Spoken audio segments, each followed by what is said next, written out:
I think it's no secret that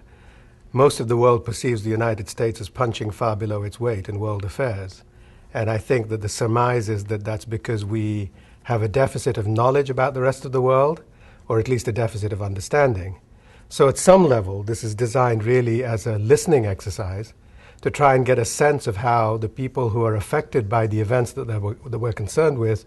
actually see these events and see the mainsprings of these events. We listen carefully. We try to solicit new voices to the conversation, voices that haven't been heard from, hoping that perhaps they'll add something to our understanding. And we also go out of our way to look for dissident voices, voices that may not comport with this sort of emerging consensus around the world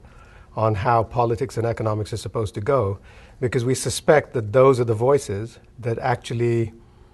have an impact on political stability, on security concerns, and so forth. Well, I think what it takes to listen above all is the willingness to listen and a degree of respect and a degree of agnosticism about the conclusions that we want to reach. And I think one of the things I have to say is that we start out not wanting to reach any particular conclusions at all, but rather to create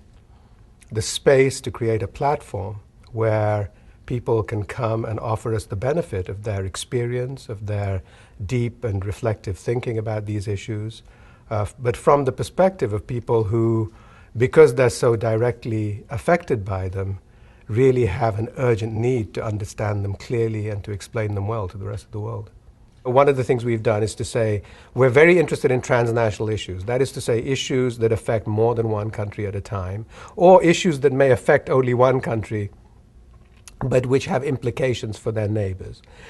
We've defined the issues in a particular way, that they include the obvious ones, the ones that you'd think about: public health, environmental issues, science and technology, energy security, economic and political developments, basically.